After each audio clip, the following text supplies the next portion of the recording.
Well, welcome all. The clock has formally struck 10 here in Chicago, and we are delighted to have you for our information session on the University of Chicago Leadership and Society Initiative.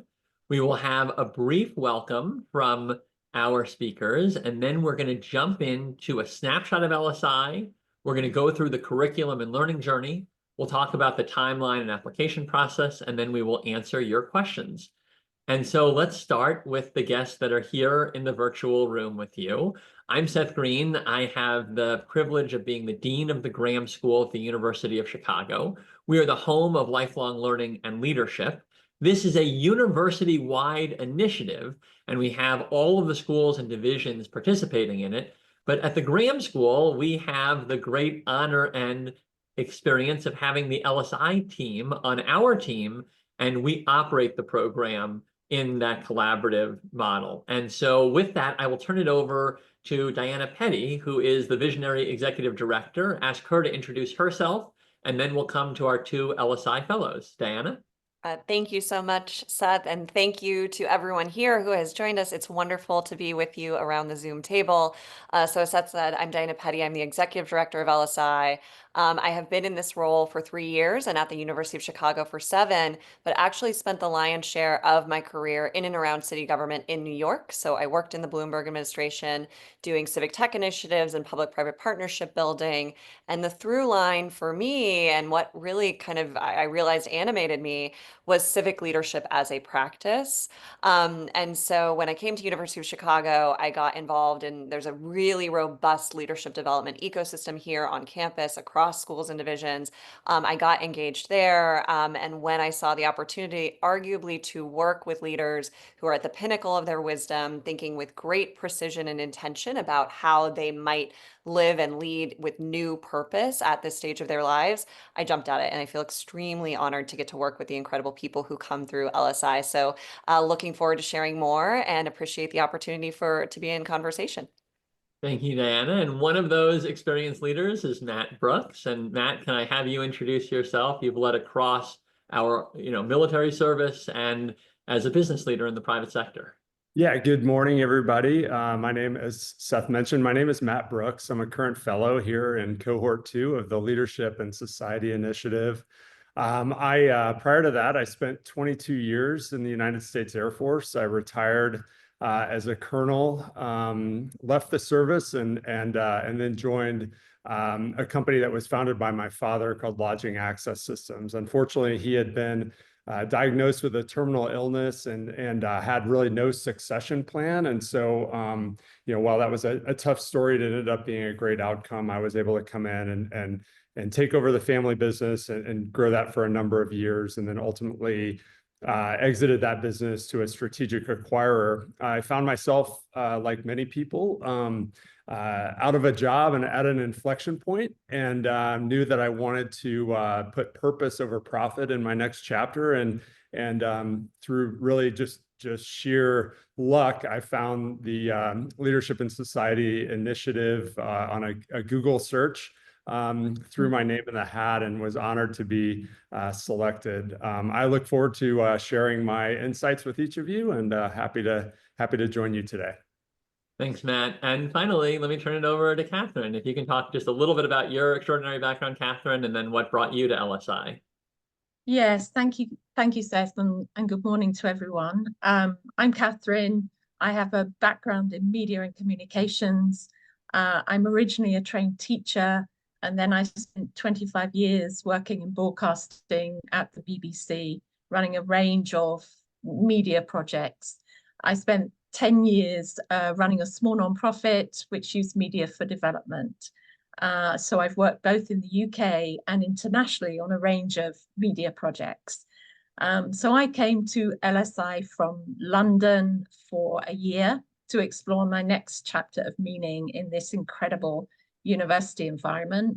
I've always had purpose and meaning through my work. So I was wondering what future purpose and meaning I could find. And I was excited to spend a year in Chicago, and I've not been disappointed. So very much looking forward to sharing insights on this call. Thank you. Well, Thank you all. We have an all-star panel. And so what I'm going to do is walk through each of these sections briefly, and then I'm going to come back to each of you to talk about them and your experience. And so let me start with a snapshot of LSI. If you are here in this virtual room, you probably already know that LSI is a fellowship for distinguished leaders, people who have had 2 decades of senior leadership experience, who want to pursue meaningful next chapters for themselves and for society. And really what we're aiming to do is activate the power of extraordinary people in their next chapter. And the context for this comes out of 2 phenomena in society. The first is that people are living longer. And there is a huge death gap, especially in the US. So unfortunately, this is not the experience of everyone currently in our country. But for people that have reached accomplishment, typically might have wealth and education alongside it, we are seeing dramatic increases in life expectancy, such that if we reach 60 with certain characteristics, it is a likely outcome that you will reach 90. And what that means is that you may have an entire chapter of generativity after what might be a long-standing career.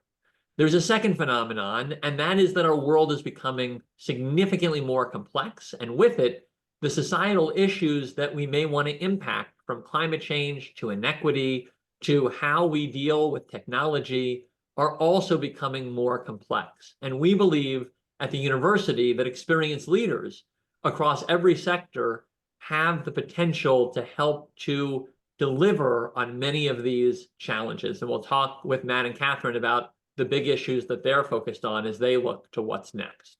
When you put those together, what LSI seeks to do, very simply, is we seek to support these extraordinary individuals who want to embrace a next chapter of generativity and often go in some type of new direction because they feel they've come to an inflection point. And even more important for the university as a place where we're constantly building and exploring new ideas is if we can activate your leadership for society, then our intellectual resources can be part of really meaningful and positive impact in the world. And as you may know about the university, we do not have views on what positive means. We're a neutral place, but what we do believe is that everyone should be activated and pursuing their own version of truth and trying to advance that in the direction that they believe will make our world better. So with that, what we do in LSI is we have a year-long journey that allows you to start with finding your why, to really think about what is it that motivates you at this stage of life. And in different seasons, those may look different because we evolve over our lifetime. And the way that we approach this, as we'll talk about, is using the liberal arts, looking at how great books across time and space have answered these questions of why am I here, what are my values, and how do I live my purpose.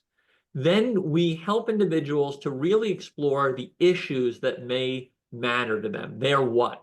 What is that issue that calls to you that you may want to contribute to? And then finally, it's that how, meaning how do you take your skills and all of this experience that you've built up over decades and apply it in a direction that will have maximal and meaningful impact on the issue that you care about.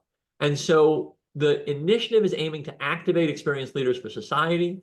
You go on a year-long journey, and then you finish with this purpose plan that allows you to connect your why, your what, and your how. That is a snapshot. And before we walk through the learning journey, I want to come back to the panel, and I'm going to take down my screen here and add spotlights so that we can see our friends fully.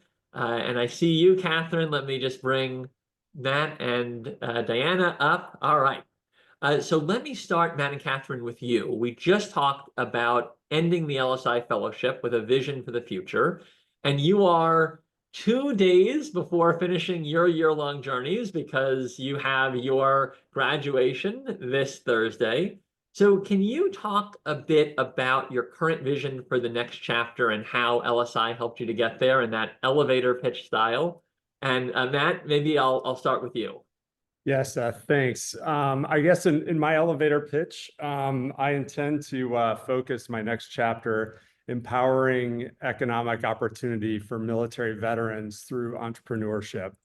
And despite my background as a veteran and later an entrepreneur, I'll be candid, I didn't get there easily. I came to LSI after the sale of my business and spending roughly about 18 months in do-it-yourself mode, trying to figure out what my next chapters might look like. And I came to LSI with a lot of different interests, a lot of different ideas, but I think the really important thing about the program for me was how well it was structured, allowed me to focus and really kind of hone in on the things that I was passionate about. And I'm passionate about military veterans, and I'm passionate about small business ownership in the United States of America.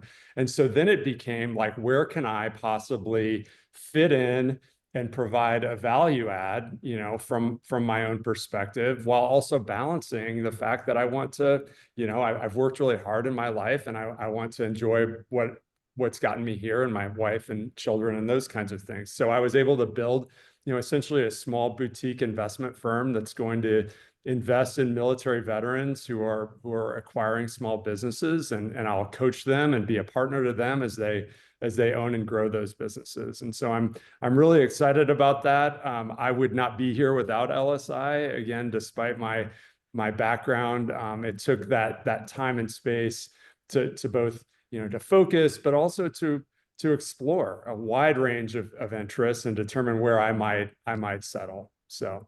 Well, and then before we miss the chance, your firm has a name and it's been launched, and you've already made your first investments just in the last month.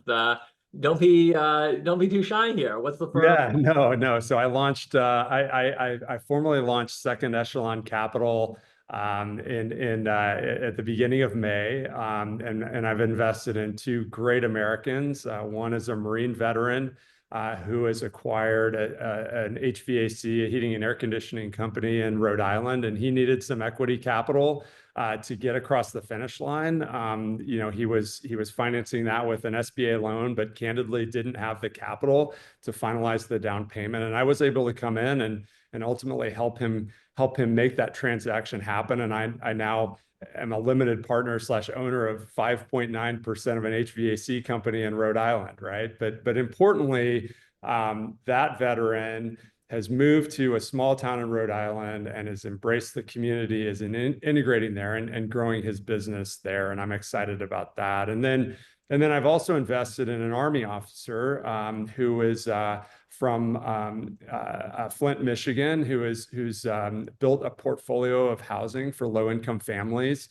And his goal is to end homelessness in his hometown. And so I was able to invest in his business and help him get some capital to acquire some homes.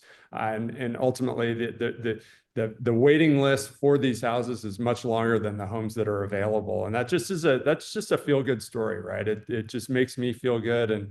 And my plan is to hopefully grow this out. I'm self-financing everything for now, so I want to show a proof of concept, but ultimately help 4, 5, 6 veterans acquire small businesses and then see where it goes.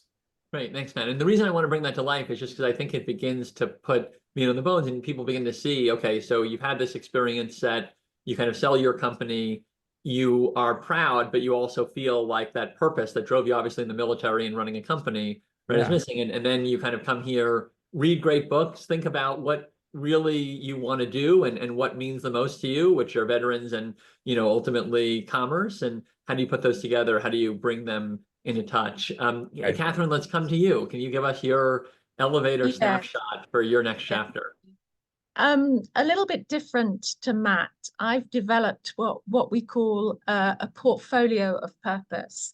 So this is a mix of projects and research for me that kind of aligns with my media background, but helps to take it forward. So I've also been interested in kind of exploring a new way to live more intentionally in the future, with a focus much more around health and well-being and other aspects around learning and pleasure. So, but in my projects, I focused on the area of of digital health misinformation. And I've developed a project working collaboratively with another of our fellows to use AI for good, to create digital animation to address the issue around health misinformation. And I've also explored a research project here within the university to kind of understand the impact of health misinformation and how it travels across the world and impacts the most vulnerable communities in the world. And I would not have found purpose without LSI at all. I would just not have had the chance. I feel the LSI experience has given me time to think, to explore my values, principles, and the way I want to lead and be in the world. And I feel energized by the experience. I think I was quite tired when I stepped down from my last CEO role, and I was feeling quite drained and unsure actually if I would find purpose. And this experience has re-energized me. It's renewed me in the work I wanted to do, but also helped me find new ways to explore. And also being part of an amazing cohort, 21 other people who will become friends, collaborators, but are also incredible experts and bring their kind of wisdom and knowledge to everything you do. And that has just been so enriching.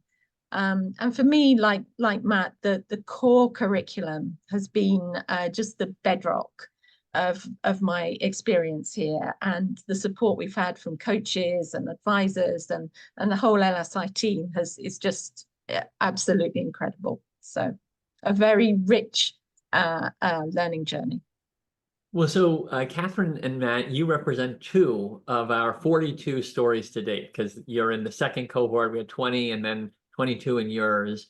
And one thing we've said is that if you have learned about one LSI fellow, you've learned about one LSI fellow, because you're going through a common journey of knowing oneself, understanding the world, and envisioning the future, but you're each going through it in a customized way according to what you're trying to achieve. And so, Diana, you are the executive director. You have seen all 42 of these purpose plans to date.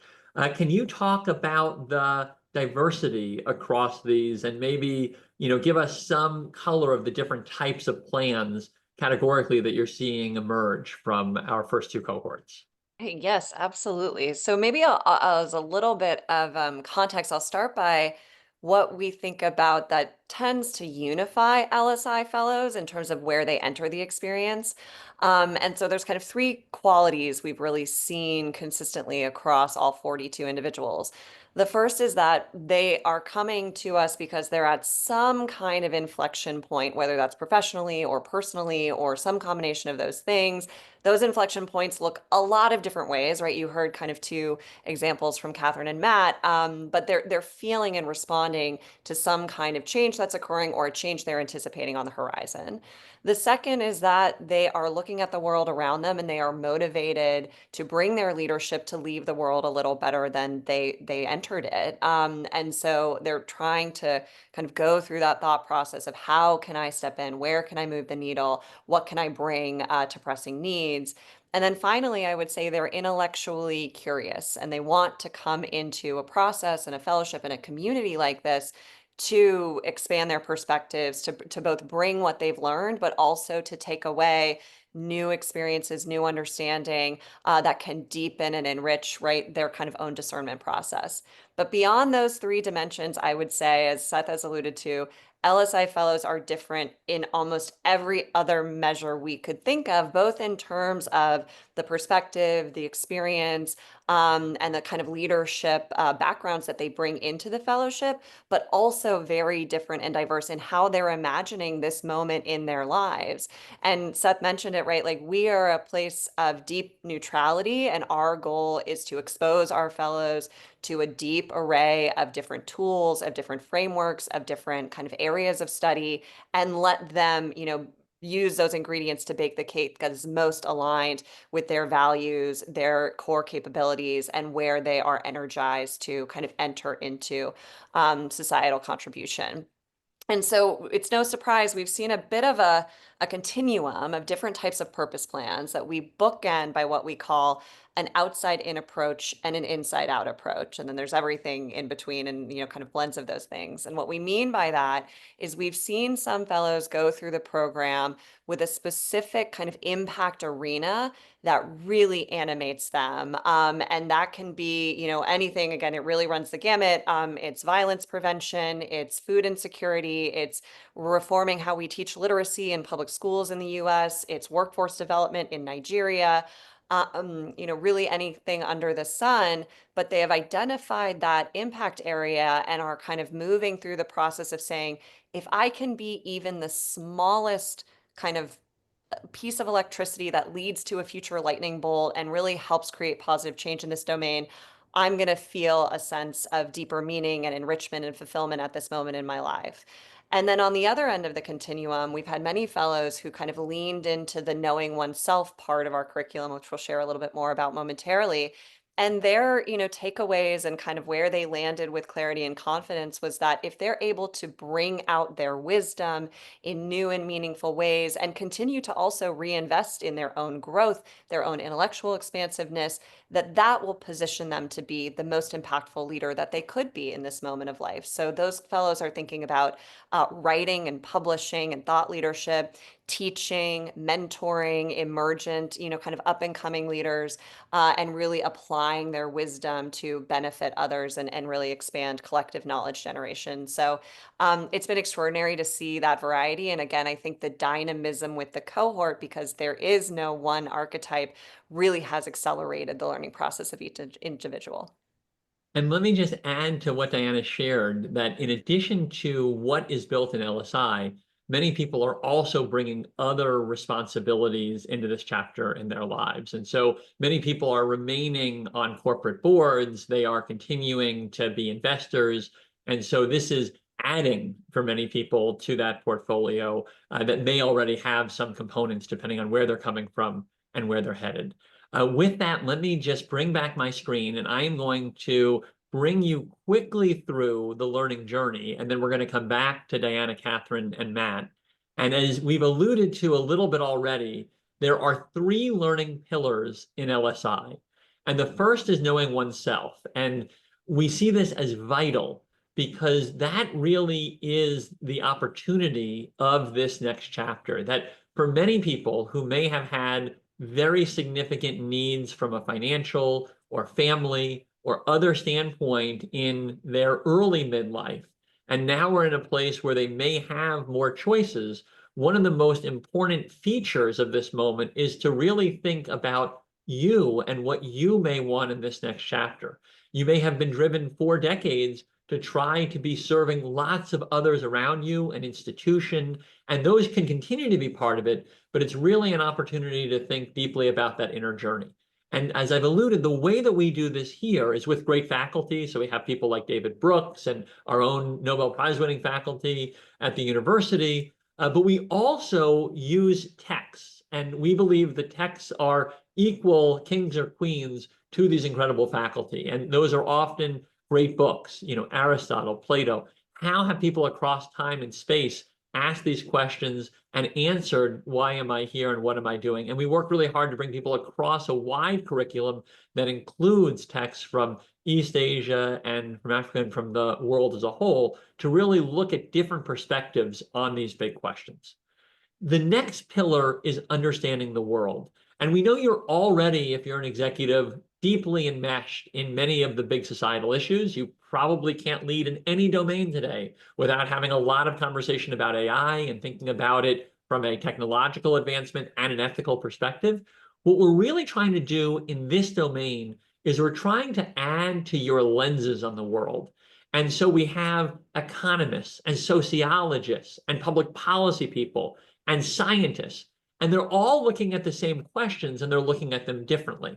And the reason this is so valuable in midlife is because what happens when you're very successful is you typically build up more and more crystallized intelligence. You really get to know a field and an area domain very deeply. And that is incredibly powerful. But for many people who want to transition into a next chapter of generativity, they may now enter new domains and collaborate with people that have other lenses. And what we find is that it's very rare for people to entirely disregard the lens that they've built. So if you're a business leader, you may have the greatest level of alignment initially with the economist who comes in to take their perspective on something like gun violence. But then you'll hear a sociologist. And at the University of Chicago, we do not give you answers. We give you questions and we give you perspectives. And on that topic in particular, you will hear very strong contestations over different ideas. And we will have in this cohort the chance to think sociologically, as an economist, as a policy person, as an anthropologist. And you may still come out thinking that your way that you've built up over time is the way that most aligns with the way you want to analyze the world. But suddenly, if you're at a table where you're working with others who may come from other backgrounds, let's say you're a private sector leader and you're working with people that may have a social sector background or a government background, you're going to understand where they come from. You're going to think from their perspective about how they would analyze the issue. And even if you continue with that same set of experience and perspective, you're going to have greater fluency in others so that you can be a better collaborator.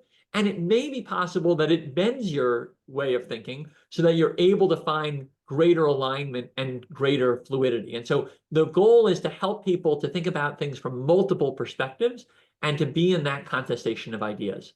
The final area is envision the future. So here are my values. Here are these issues I see in the world. Okay, so how do I put that together and align my values and purpose and intended impact in this next chapter?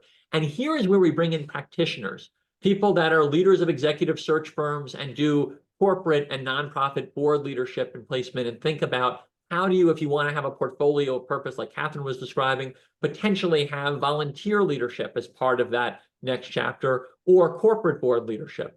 How do you, if you are in a place where you can give generously, how do you think about strategic philanthropy in your next chapter? If you want to invest your assets aligned with your value, how do you think about impact investing? If you want to potentially be involved in community engaged change, how do you bring your experiences in a meaningful way where you're using your expertise to try to move forward issues that you care about in community and beyond? And those three pillars come together to really give you a picture of what's next. But that's not all. We really believe that in order for this process to be successful, you need customized advising. And so you have an executive coach that's really working with you on that why and what's motivating you. You have an academic advisor that's working with you on the what issue matters to you, and how do you investigate it? And then you have a distinguished mentor. That's someone who is actually 5 to 10 years into their next chapter journey. And they're there to help you think through your specific goals and how you're able to apply them in your next chapter, and to give you their advice as someone who's been through this. And we work to pair people with someone who has entered a domain that at the early part of your journey, you believe you may be headed toward. Alongside that, you get to potentially audit classes, but we'll talk about that in a moment when we get into the two pathways. And I'll just close this by saying that all of this is in community. And these are the two extraordinary cohorts that we've had. And the reason we show this is because as much as we would love to tell you that the faculty of the university are the reason this program is so special, they are a big part. But the number one reason we've heard in the two surveys that we've done of the cohorts that this is so meaningful is the other peers around you, and that the greatest learning happens from one another. And so we are very intentional about putting together a group of people that have extraordinary accomplishment and are really ready to roll up their sleeves together and learn from one another. And with that, I will take down my screen because I want to come back again to Diana and ask you, of all these elements, Diana, can you talk about what you see as the most meaningful in the curriculum? And then Catherine and Matt will get your take. Yes, so I'll say that, the three-part learning journey that Seth just walked you through, right?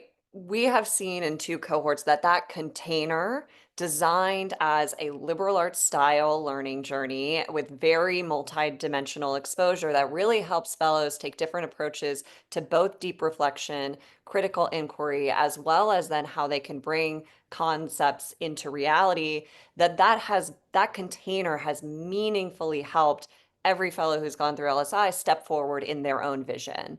But there's kind of 2 components that we try to balance within that bigger container that I think we have found to be sweet spots. The first is this idea of a collective learning journey with opportunities for individualization and customization for each fellow. And so what that looks like is you're moving through the 3-part learning journey as a cohort. It creates this very meaningful, peer-based process.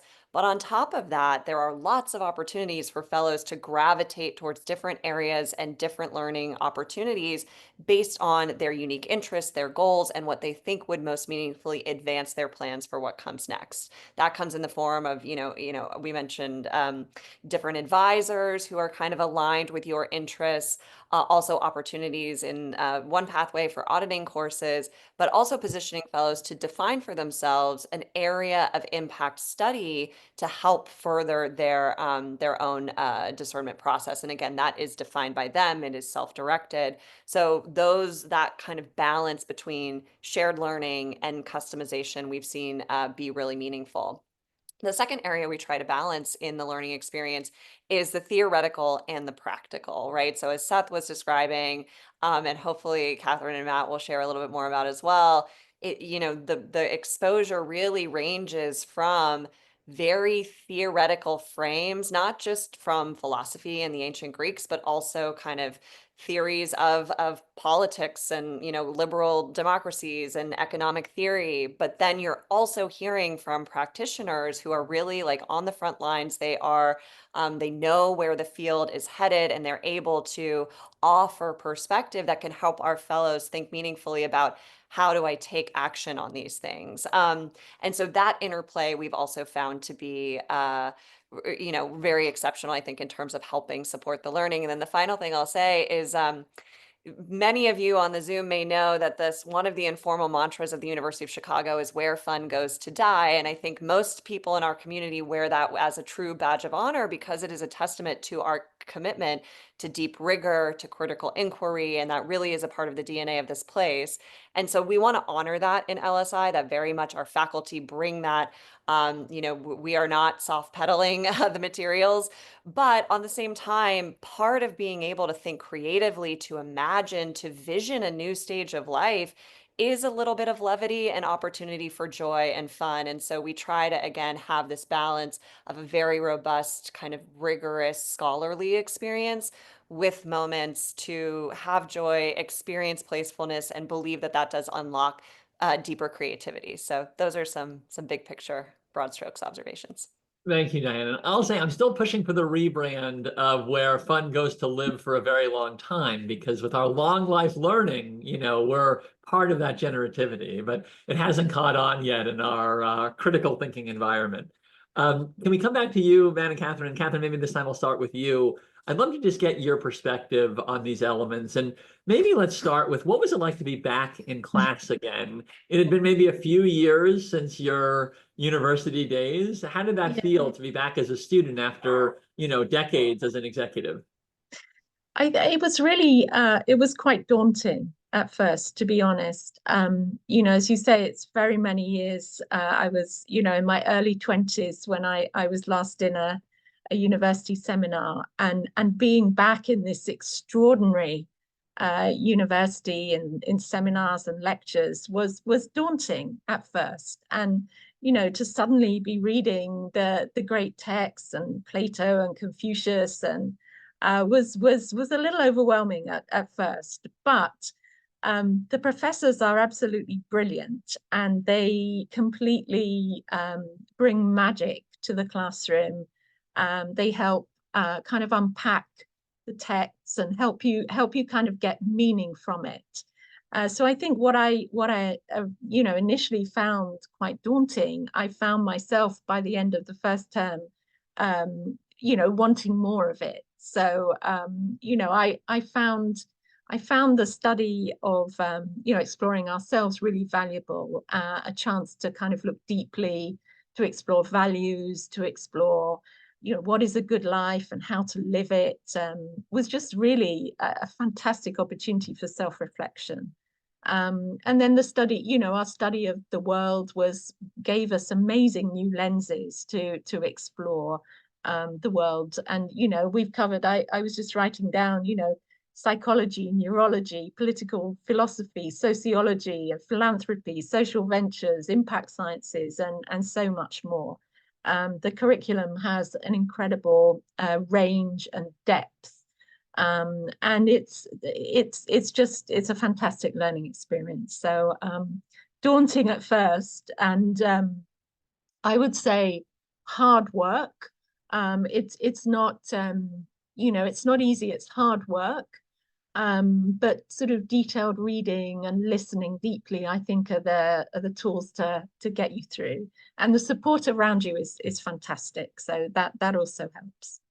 Matt, anything to add on the learning environment? And then I want to bring you into the question of how the advisors that are around you have also shaped your experience. Yeah, no, I would agree with Catherine. It was a whirlwind the first few weeks, just kind of getting into the rhythm of knowing where, what the homework was and wanting to be prepared for class, but also knowing where to go on campus. And the funny thing is like as an older person on campus, I would have students routinely come to me, particularly in the first couple of weeks of the term, and say, hey, do you know where, room whatever is? And I'd look at them, I'd be like, I'm new here too. Like, and it was just, it was a funny moment to share with an 18, 19-year-old, but it was also, it gives you an insight into the feelings you have. But like anything, the more routine you get into, the more you immerse yourself into the experience. That first day of school feeling, lasts a week or two, but then you figure it out pretty quick. And you asked about the advisor. The advisors, yeah, I'm just curious how they've shaped your experience. I mean, I consider, my advisors, my executive coach and my distinguished mentor to have been absolutely integral to my experience here at UChicago. I have gotten extremely close. Interestingly, my distinguished mentor happens to be 4 years my junior, but he is an adjunct professor at the Booth School of Business, a military veteran like myself, and has built multiple, venture startups and national nonprofits. So I really look up to him. And then my executive coach, again,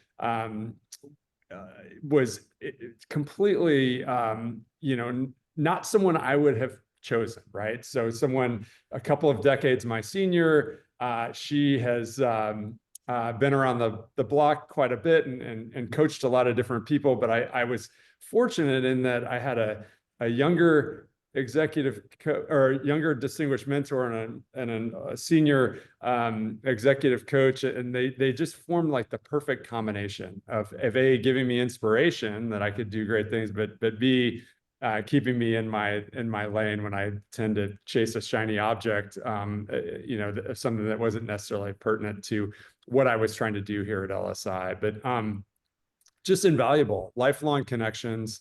Now great friends. After we hang up here, I've got a call with my coach, and then I'll see my distinguished mentor on Thursday, and just incredible relationships and connections.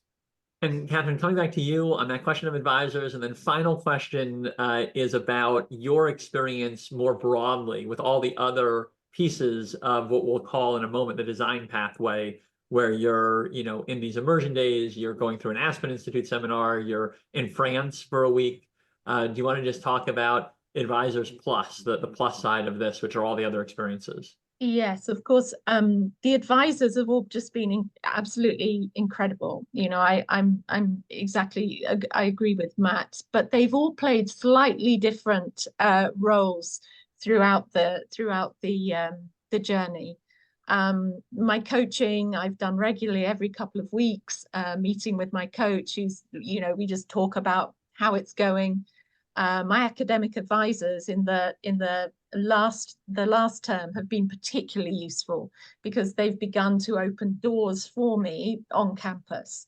And I found in that final term, having someone to really help me find my way through the university and open doors was exactly what I needed. And without my academic advisor, I would not have been able to pursue a research project here. So I'm deeply grateful to all three of them. It's been amazing. I would just say on audited classes, they give you a wider perspective, and I've been able to study. The classes I did were mainly for pleasure. So I did things like writing poetry, pilgrimage, and 20th century art. And those gave me a different experience of learning within the university, from big lectures where there's 200 people to small seminars and Graham School courses online. So those add to the core. And then, the rest of the intellectual engagement, I mean, it just keeps, getting more and more amazing. The deep dives on the immersion days into gun violence, global migration, and healthy aging have been just fantastic. But the trip to Paris was just a wonderful learning experience, plus brought us a lot of joy and pleasure. I think we did have our fun there as well. And then all the immense range of lunches and practitioners, everything from political speakers to emotional, learning around emotional engagement and understanding your strengths. The course is just so broad and so deep and so enriching. I couldn't ask for any more. So it's been wonderful. Well, thank you all. I'm going to move us forward just so we can make sure to leave time for questions. And I want to just bring everyone through. There we go. We're now up to the right slide. I want to bring you through the two pathways because what we've heard from Catherine and Matt so far is about what you see on the right here called the design pathway. And that's because as of now, that's the only pathway that has been operating. And that is, as you'll hear in more detail from Diana, an immersive program where you actually come to live at the University of Chicago. I mean, you live in Chicago, but you come to reside here and to be really full fellows, full students of the university. And you spend 3 academic quarters, as Matt and Catherine have described. You take the 3 cohort-based classes each quarter, plus you audit 2 classes. And it is Monday to Wednesday to set up for people that have other commitments still, but it is a busy, and we describe sometimes full-time endeavor with often corporate board or other, board leadership on the side of it. So that is what has existed. What's happened over these first 2 years with this initiative is we have been inundated in a wonderful way by people who say, I really want to go through this, 3-part journey, know oneself, understand the world, envision the future. I cannot because, I have a spouse that isn't in a position to move. I cannot because I have certain responsibilities. I cannot because I don't want to live in Chicago in January. Many different reasons, but I can't make it to campus for an entire year. Is there a way that I could engage this learning journey in a low residency format while still being rigorous and going through the full curriculum? And that is where the Imagine pathway has been built. And that pathway will begin with its first cohort in 2026. And it is aimed at providing the same core education as the design pathway, but in a low residency format where you go through 4 4-day quarterly retreats. As you'll hear from Diana, what it does not include is all of the things around that core curriculum. So because you're not in person and here for the full year, it's not possible to audit any courses in the university because those are in residence. It's also not with, as you'll hear, the Aspen Institute seminar or the trip, but it gives you that same core. And so we now have a menu for individuals that are thinking about designing their next chapter that goes from the immersive design over to a more compact and still rigorous Imagine pathway. And I'll turn it over to Diana to talk more about this because she's the one who has turned this from concept to reality. Diana. Thank you again, Seth. So what you see here on this slide is just the brass tacks timeline and time commitment of these two different pathways. And just to be clear, both of them offer a structured, rigorous, liberal arts style process to help fellows really understand their core values and their intrinsic motivations, and bringing those things into sharper focus and actionable, plans and efforts in this next stage of their life. But as Seth was mentioning, by virtue of the sheer depth of the design pathway, it's really designed for people who are ready to take that leap into their next chapter and really begin planning and making those changes as they step forward. And so in the space of this 9 months, there's both time for divergence of thinking and then arriving on convergence and really being able to stress test some of your ideas and ultimately make key decisions around what you envision for your next chapter and where you want to get started. In contrast, the Imagine pathway is designed for folks who are a little bit further upstream in how they're thinking about what could come next and their preparedness to, again, take that leap. But we still see it as a really meaningful opportunity to begin a visioning process, to do it with the support of peers, and start to kind of survey some possibilities and maybe define an option set for yourself. That's really our ultimate outcome, to kind of guide you and help with wayfinding as you enter into this next stage over the next couple of years. We can go to the next slide.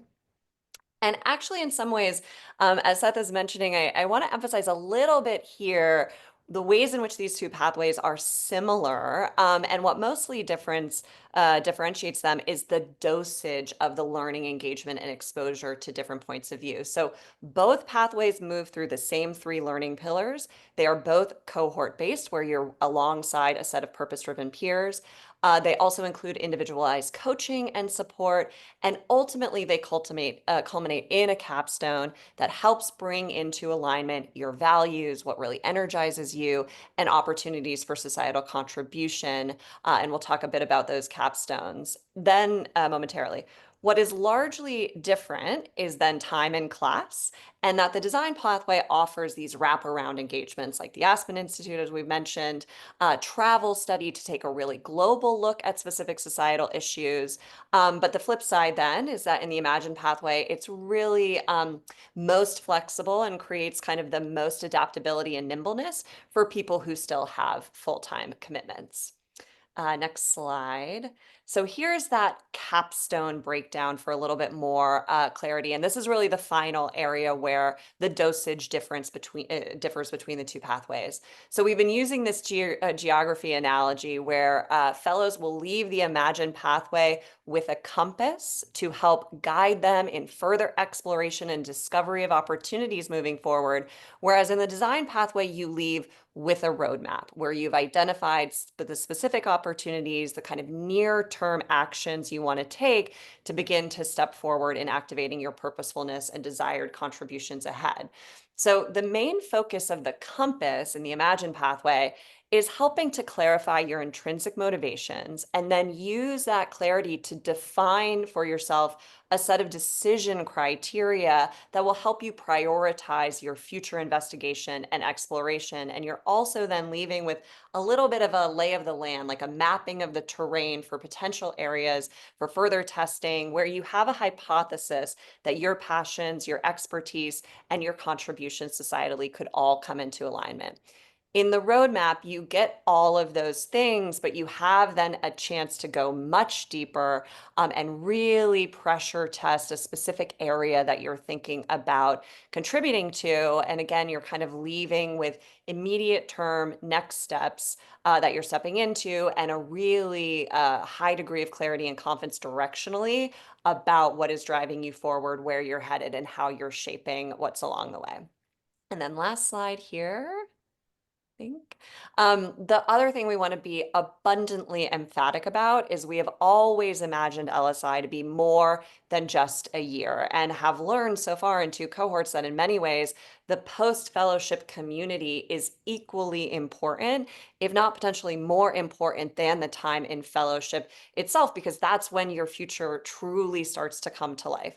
So both pathways have access and invitation to continued engagement and programming on campus with current and future cohorts. We also empower alumni to lead interest groups, whether that's on kind of shared domain areas or geographic alignment or particular pathways to impact. And then we provide resources so that they can really be the leaders and the shapers of ongoing connection, partnership, collaboration as their work gets underway. So we're really, in large part, excited about the addition of the Imagine pathway, because it just grows that community, and we really believe will create a flywheel effect for the work and leadership that all fellows are doing. So with that, thank you, and back to you, Seth. Great, thank you, Diana. And I'm going to race us through the timeline and details because we do want to make sure we have time for some of your questions. And let me just encourage you now to put them into the chat so that we can get to as many as possible. So you know already from our conversation, this is for senior leaders who have a record of accomplishment, who have a proven commitment at some level to society, although that can take many different shapes. Most importantly, we are a university where we truly believe in rigorous and respectful open exchange. If you come here, you should be ready to hear views that you may disagree with. We are a place that intentionally tries to bring multiple perspectives and a contestation of ideas. And we are proud to be a place that tries to do that in the spirit of joint inquiry, where we believe that discomfort is part of the learning process. If you decide you do want to be a candidate, the first step is quite straightforward. You just submit an existing resume or professional biography. That's because we really want to be respectful of your time. We'll review that and make sure that you meet the eligibility criteria. Then we will send you back a full application. That includes a number of essays, references. It may remind you a little bit of earlier applications. And again, it might speak to that quality Diana mentioned about being the place where fun comes to die. And then if you go through that process, you do come to an interview. Really, what we're aiming for in the interview, just to be very straightforward, is we are thankful that we have a lot of accomplished individuals. What we've heard from the fellows is that as wonderful as our faculty may be, the greatest value is the cohort. And so what we're really looking for in that interview is, how would you see contributing to this community? How would you see enriching the experience of your fellow fellows? And we work really hard to build a composition that is greater than the sum of its parts. And so we're really getting to know you. At that point, it's not about proving accomplishment anymore. It's more about sharing with us how you see this in your life and how you see being a part of others' lives. And then finally, we do want to acknowledge that there is an annual fee, and it's different for the 2 fellowships. That's consistent with a year of study here at the university. Importantly, we do offer financial assistance to ensure this is accessible. And so we really do work with you, should you be accepted, to make sure that this is possible for you to participate in as part of your next chapter. And with that, we are at questions. I'm going to take down my screen so that we can see our guests. And we will get started with Joel's question, median age, and what about spouses? And I'll just start on this one by saying that one thing that is really powerful about the cohorts we've had so far is they have had quite a bit of age diversity. And so we've had people from their late 40s through their late 70s. And what's in common is an inflection point. You know, people like Matt, and in the last cohort, we had someone, Jeff Curtis, they sold companies and kind of had this transition kind of come to them in earlier midlife. And we've had other people that are retiring from being chairman and CEO of a company in their late 70s. And they say, oh yeah, I have a whole nother chapter in me and I'm ready to go. So it really is broad. I would say the inflection point is what's in common, and spouses can be participants in numerous ways in this. And we really encourage people to bring their partner along if they have one, because this chapter is really important in terms of making sure you have alignment. And I don't know if there are any comments on the age piece from our group. If not, I'll jump into the next question. Matt, Catherine, Diana, do you want to add to that? Okay, there are a couple of questions here. You emphasized the liberal arts focus a few times. What does that mean and why is this important? Diana, can we get your power round answer? And then Catherine and Matt, maybe we'll hear any reflections on the liberal arts.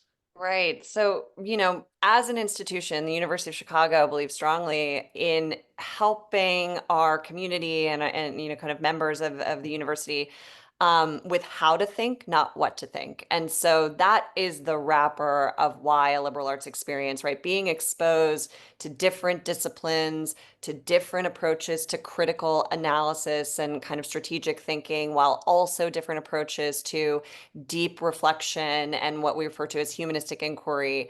Look, our sort of premise as a learning community is that type of variety, that type of diversity of not only thought and perspective, but ways of then applying and experiencing those things is what leads to the greatest co-creation of knowledge, and that's where breakthrough thinking, new and novel ideas are really born. And so that's the, I guess I would say, my pitch for the liberal arts. Matt, Catherine, anything to add? Yeah, if I could just add to the, as Diana mentioned, how to think, not what to think. I had spent the last 3 decades, on the what to think. And that was a significant transition for me. I remember we took a course in the winter term with a very well-known sociologist, and we went through many different areas of focus in society. And I raised my hand, like, I think in class 2, and I'm like, when do we get to the solutions part? And like, ultimately, I just, that was a shift in thinking for me, right? And so, but, rest assured, we got to the, we covered the topics, and then it was up to us as a cohort and individuals to form our own solution. So that was just really refreshing and empowering for me.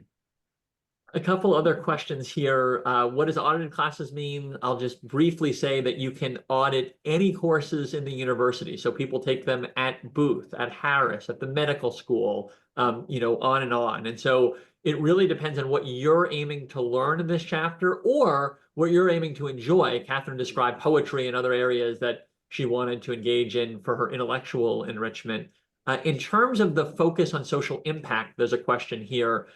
We work really hard to define that as broadly as possible. So we want you to think about how you're contributing to society. That could be through the private sector. It could be through social. It could be through public. We also want you to define that in whatever way that's meaningful to you. And we're a university where, we may have in the same cohort someone who wants to just pick a debate, advance pro-life and advance pro-choice. We do not have views. What we want is for you to have a view, and we want you to feel empowered to bring your leadership to that topic and to make a difference. And so that can be in any sector. It can be in any domain. Obviously, we're the home of Milton Friedman. We're also the home of people that, have great criticism of capitalism. We do not have a view on how that is going to materialize in your work. We try to expose you to lots of possibilities, give you leadership tools for this stage of life, and then see how you define how you can build that. And within the cohort so far, we've had people that have absolutely thought, I want to continue in the same lane I've been in and just keep capitalism moving and keep more people getting jobs and growing the pie. And that is absolutely the answer I see. And we've had people who have said, I want to impact climate in this way. I think we need to create a circular economy or other endeavors. And so we really want you to define that. And our only aim is that you have a viewpoint at the end of this and that you want to pursue it in a meaningful way. I'll add one other quick comment on that, it. which is I also think there's a really wide continuum in terms of scale of impact, where we do have some fellows who are thinking very broad on kind of advocacy and movement building and systems change. And then we have other fellows who are like, I'm going to change the life of 3 people in my neighborhood or through my church. And like, that's where my contribution lies and where I can, meaningfully do something. And for us, like, again, as Seth is saying, we are agnostic. We think all of those forms of impact are necessary and critical. And again, it really is about alignment with how you envision what is purposeful to you at this stage. We are out of time. I'll just mention that Mark's question here, given the importance of the cohort relationship, how do you promote this in Imagine format? I'll share that that is a question we have spent immense time on. We ultimately put all of the time that you're in a full group in person because we think it's so important to be in person, and we really wanted to encourage that through these 4-day retreats. We do provide lodging during that time, and we want to create a retreat-like feel. And so we've done a number of things to really encourage that. And then in between those 4 days, what you have are individual meetups with what we call progress partners. Those are a couple other fellows that you're going deeper with, and with your coach. And so we've tried to think a lot about what is necessary for relationships. How do we use hybrid, but in very small groups, like the 4 of us on a screen in between? And how do we make sure that these relationships are as vital? Because if we've said the #1 value of this program is your peers, we want to make sure that value shows up in the new pathway. We apologize for being out of time. We do want to respect yours, so we will close here. To any questions we didn't get to, we'll aim to put that in a follow-up to you. And we look forward to continuing the conversation with all of you. Hope you have great Tuesdays. Thank you again. And thanks, Thank Matt you. and Catherine, for being our role model fellows today. Thank you.